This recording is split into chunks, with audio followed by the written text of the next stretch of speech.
Welcome to a month in the Kruger. In this first episode we travel right across South Africa from the Kgalagadi Transfrontier Park on the border in Namibia to arrive in the Kruger National Park on the border of Mozambique. We spent the last 14 days in the Kgalagadi Transfrontier Park, and I'll put a link to the videos for that above. We now have to get to the Kruger National Park, which is on the far side of South Africa. So we have to travel from the Namibian border in the west to the border with Mozambique in the east, and I think that's about 1400 kilometers. We're not going to rush it though, we're going to take it easy, and there'll be 2 overnight stops so we can get into the Kruger National Park first thing on the 3rd day.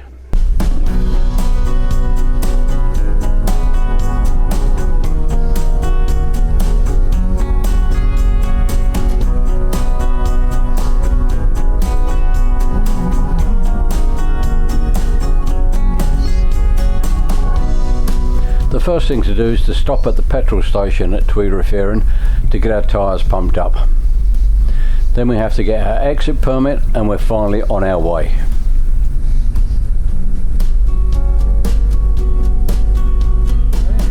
Morning. Where are we going? That's right. We're going to Uppington. Yeah, well, We're leaving. We're going to the Kruger National Park now. That's right. You can take this as a souvenir. Oh, thank you. Lovely. Thank you very much. Bye-bye. Thank you. Bye.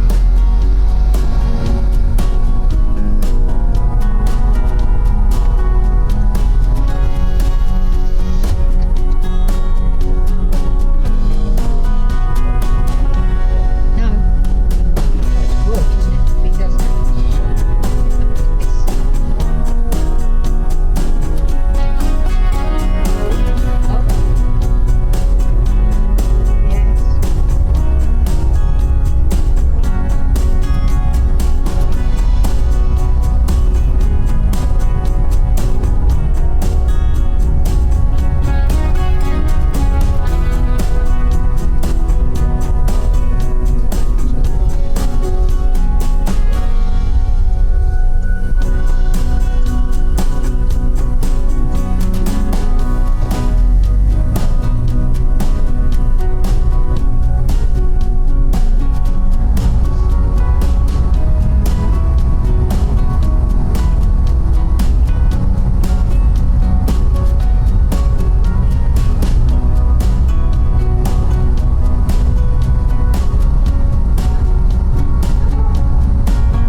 We just stopped in Uppington now for some fuel and a cup of coffee.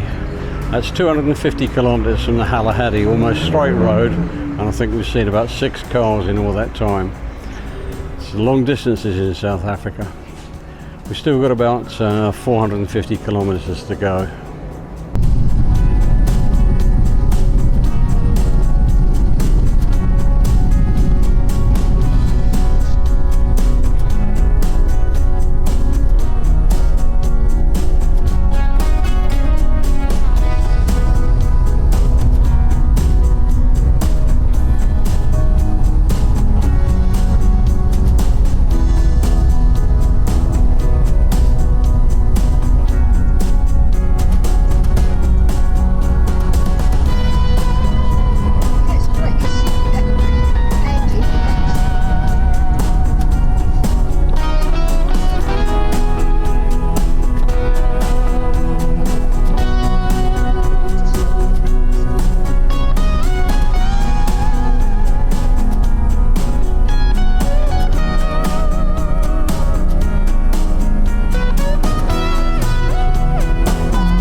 If you watch the Kgalagadi series, you'll remember the R370, which changed from tarmac to basically nothing. Well, here we go again.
Well, it's about 5:45 now, and we've been on the road since 9 o'clock this morning, so that's good enough for the first day. I think it's about 700 kilometres altogether. It's been a really interesting drive today, across all different sort of countryside, right from the Kgalagadi Desert to the green of central South Africa. We passed through quite a lot of different countryside with mining areas, and that unmade road was interesting to say the least. We're back at the fabulous Border Hotel, and if you want to see how plush that is, check out episode 1 of my Kgalagadi videos. I'll link them above.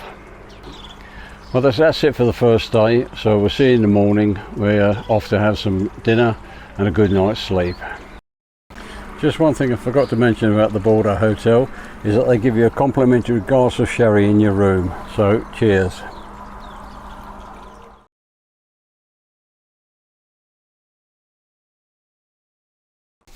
Well, I can't quite believe this. This is where we're having dinner tonight, in the fabulous Border Hotel. Just the two of us.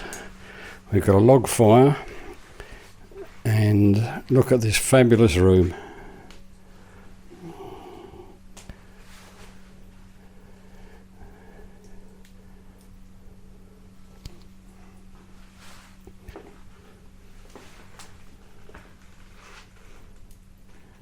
And would you believe this is about the price of a Premier Inn back in the UK?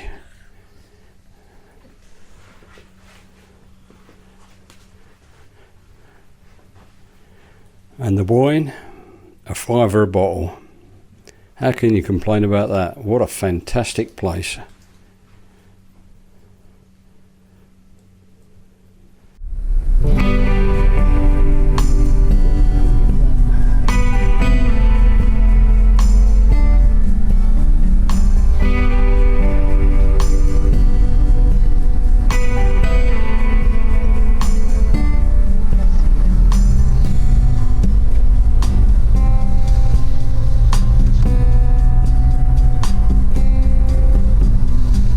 Right, we're on our way again for the second day after that fantastic stay at the Border Hotel.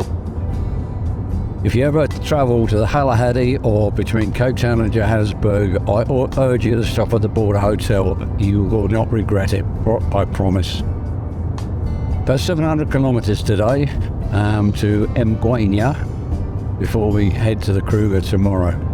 So it's another long day on the road. Probably be at the accommodation about 6 o'clock.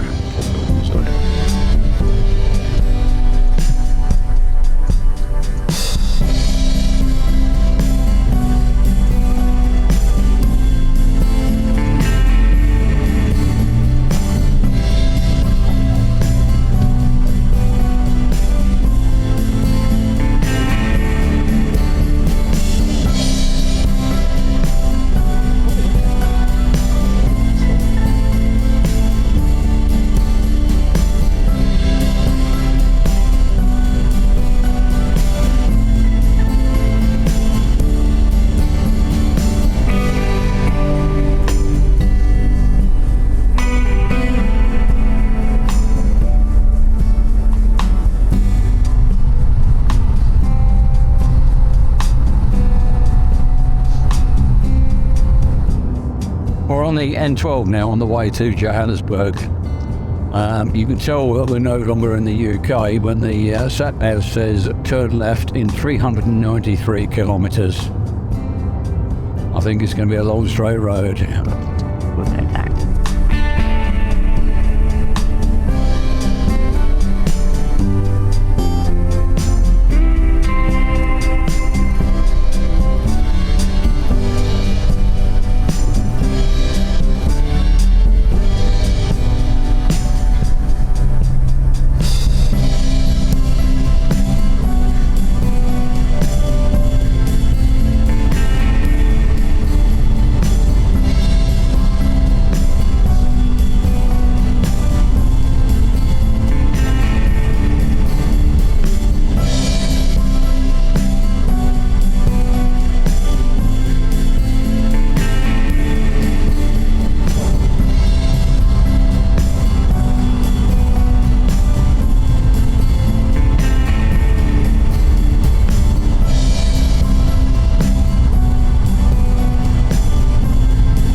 Well, we're now at the Wayside Lodge in Mgwenya at the end of day 2 of our epic across South Africa trip.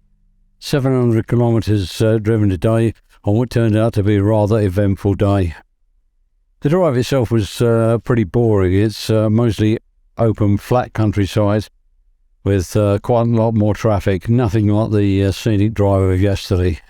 We almost didn't make it this far, and our holiday to the Kruger almost got cut short.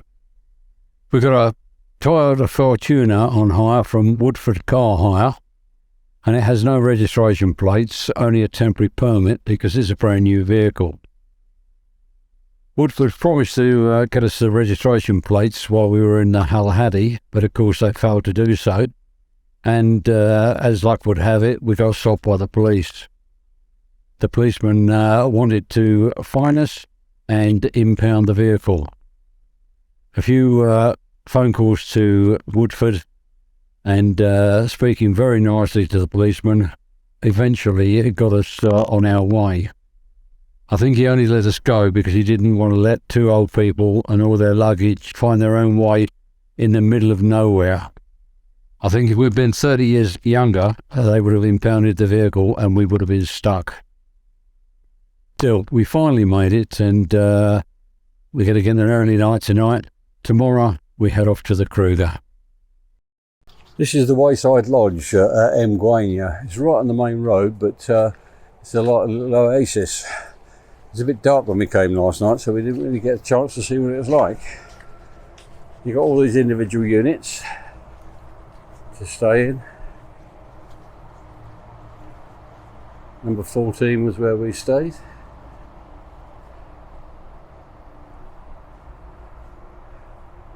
And there's a nice pub and dining room up there.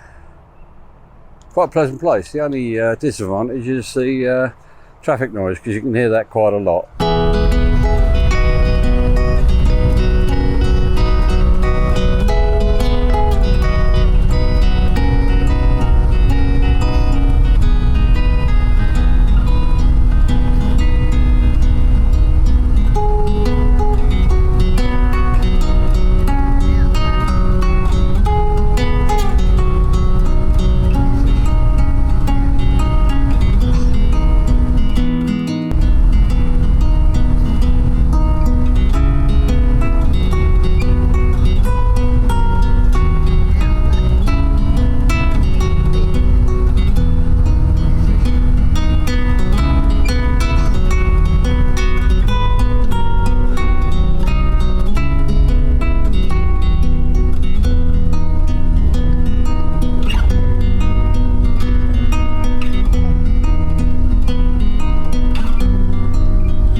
Well, this is it. We finally arrived at the Kruger National Park. Check in, get our permits, and then we're on our way. Well, this is our entry permit, so we're all ready to go. Hello there. Overnight? Yeah, we're staying overnight. We're staying in various camps. Going to Crocodile Bridge tonight. No firearms, no.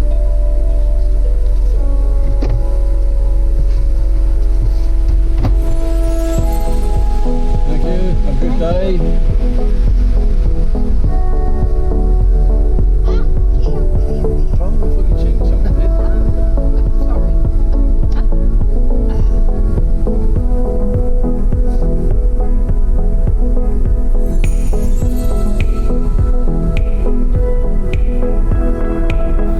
Whenever you go to the Kruger National Park, you somehow expect to see animals as soon as you get through the gate, but that's not always the case. We were heading first to Bergendal in order to let down the tyres and grab ourselves a coffee. It's about 8 miles from Malelane Gate to Bergendal Rest Camp, and during that time we saw virtually nothing. Never mind, there's bound to be some good sightings coming up.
everything sorted at Bergendal, we headed up the S110 to the Matjulu waterhole to see what we could find there.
The roads around Bergendal are some of the steepest and most mountainous in the whole of the park. You don't seem to get many animals up here, but the views once you reach the top are glorious.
Here we're crossing the Byamati River on the S25.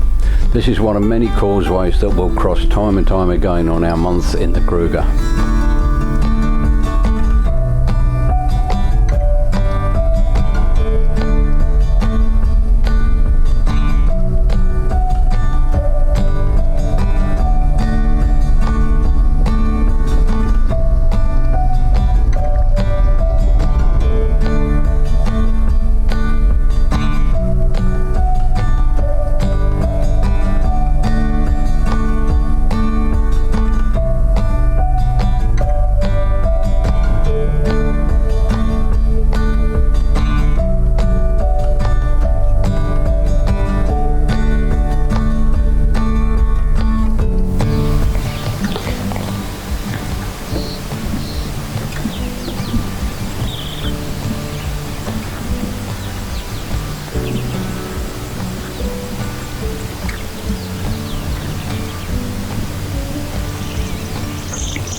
Well, that was quite a good first day in the park. A few good sightings and 3 white rhinos, which we really didn't expect to see on our first day. We're now checking in at Crocodile Bridge rest camp, where we'll be staying for 2 nights, and our drives from there will feature in the next episode.